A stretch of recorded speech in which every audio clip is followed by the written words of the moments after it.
So let's talk about 3 mistakes that new wholesale sellers make. Now, number one is placing too large of an order. And in a previous lecture, we've actually talked about how placing too small of an order continuously can be a red flag and a bad thing as well, right?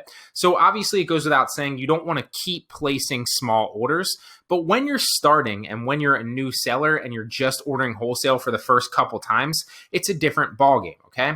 So placing too large of an order when you're starting out can be a huge mistake, okay? I get it. Trust me. When you find a profitable product that's selling a lot of units per month, it's super exciting. Although when you're new, you might not see some of the red flags on that product, okay? Now, obviously, a great way to understand these different things that could go wrong is to watch some of the wholesale tutorials in this course, specifically, obviously, in the module that you just went through, right? Although the best way to understand is not to simply watch the tutorials, it's actually to watch the tutorials, but then go out and source products yourself so you can learn by doing, okay? So that said, don't place too large of an order when you're starting out. Instead, place a smaller order and test it out so you can see for yourself what goes right and what goes wrong, right? Now, if your product is extremely profitable and it sells quickly, then great.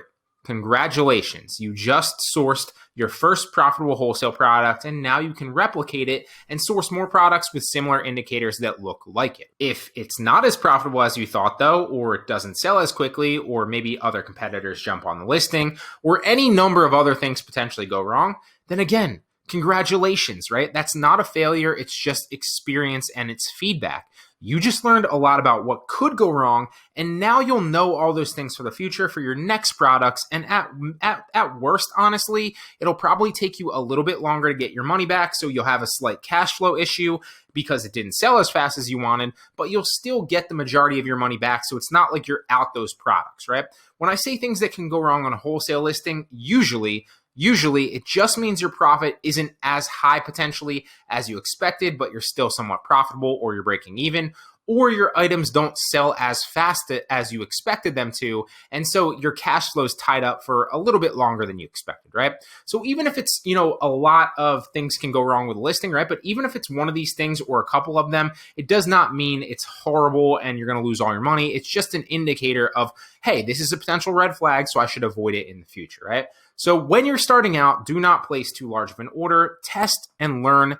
You will get better. Now, the second thing that can go wrong, obviously, that a mistake that wholesale sellers make is not understanding every cost, okay? So the total amount that you'll be spending on every product is not just the cost of the product and the cost of the shipping, okay? So it's, again, not just the cost of the product and the shipping, okay? It's also Amazon fees. So make sure, and this is, if you're watching any of the tutorials that I've done, you will have done this, right? You're going to use either the FBA calculator that Amazon provides you for free, or you're going to download the free AMZ Scout plugin, which is an FBA calculator and an FBM calculator. So you should be calculating your Amazon fees, right? But always remember that your Amazon fees are also a potential cost when you sell it. It doesn't matter if you're selling FBA or FBM, so make sure you run your products through an FBA calculator and calculate those fees, okay? Again, it is also potential prep center fees if you're using a prep center. Now, everybody's not going to be using a prep center. A lot of people, especially if you're in the US or if you're ordering wholesale products to another specific marketplace, directly, you're going to be ordering directly from the wholesale supplier into FBA, right? A lot of people will be doing that, right? Now, if you're placing a test buy, you might be ordering it to yourself first and then shipping it in. So that's another thing to consider, another potential shipping cost. But the majority of people are not going to be using prep centers, although for the people that are outside the US and selling on the US marketplace, or for the people that are in the US and just want to not really get their hands dirty, but they want, product inspections on certain products, you might be considering using a prep center. So if you are, obviously remember that that's also potential fees for every product. Now, it's going to depend prep center to prep center, and this is something that we've covered obviously in other lectures, right? But if you're using a prep center, then your fee could be anywhere from 50 cents to like $2 a product. So make sure that once you identify the prep center that you're using and what the prep center's fee is per product, that you calculate those fees into your potential profit margin. Understand every cost, okay? So remember to factor these things in when you're sourcing, and also keep an eye on potential return-oriented items. This is something I didn't really talk about a lot because I don't potentially source a lot of these things for wholesale on Amazon. but I wanted to hit it home because a lot of, if I don't say it, then I can't hold people accountable for not knowing it, right? So I want to hit it home.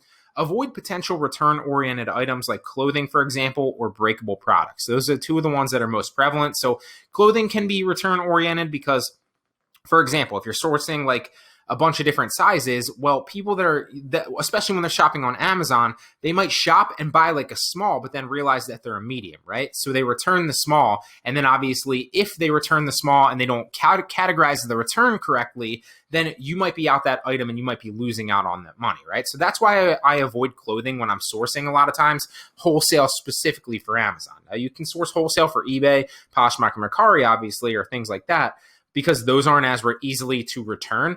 But just keep in mind that a lot of people source clothing on Amazon with the intention of, hey, I'll just return it if it doesn't fit me, okay? So different size things like that, different shoes, different clothing items, a big return-oriented item on Amazon. Obviously, breakable products, that's also another return-oriented item that goes without saying, right? Because it can break in shipping. So these are things to think about when you're sourcing. Just keep them in mind, okay? These are almost always bad wholesale products to sell on Amazon because of potential returns. And even if they're still profitable, make sure you account for potential return issues here and there and losing profit that way. But like I said, I just want to hit this home. So if you can, if all else fails, avoid clothing and different sizes if there's different sizes on the listing. If not, then you're fine. And if you can avoid breakable products, avoid those as well. Now, the third mistake that new wholesale sellers make is treating buying from suppliers like every other online transaction. For example, if you shop on Amazon, and let's be real, who doesn't, then you'll obviously understand that the customer has all the power. You can return anything you want on Amazon for free. You can, for example, complain and get refunded to Amazon, right? You can claim lost packages and get refunded even when they've been delivered. You can literally insert almost anything there. And if you're an Amazon customer, you can get away with it, right? And this means as customers, we're conditioned to feel like we're in the power position. And because of this, we take our relationships with sellers for granted and with stores for granted, right? After all, the customer is always right. Right? We've all heard that saying, right? And so it's not just Amazon, it's a bunch of different things that, and a bunch of different retail and e-commerce sites that function this way. And so we all are kind of conditioned to be this way, right? Hey, we're the customer, we have the power. But do not approach buying wholesale like this, okay? Buying wholesale products is less about using wholesale companies as, our store or sellers and approaching it as a simple business transaction, just like you would purchase something on Amazon, for example, because it's more about forming relationships, more about building rapport with companies and your specific sales reps and establishing long-term connections, okay? By doing all of these things and focusing more on these things, it will result in a better buying experience for you long-term and cheaper prices and better future deals, obviously, which benefits your business, okay? If you instead approach wholesale transactions like every other purchase, you won't do your business any long-term favors because you won't be building any trust and rapport with that specific company, and they will be less likely to do you favors or drop prices and continue working with you in the future, or giving you exclusive products or exclusive deals. So remember these things. These are 3 mistakes that new wholesale sellers make.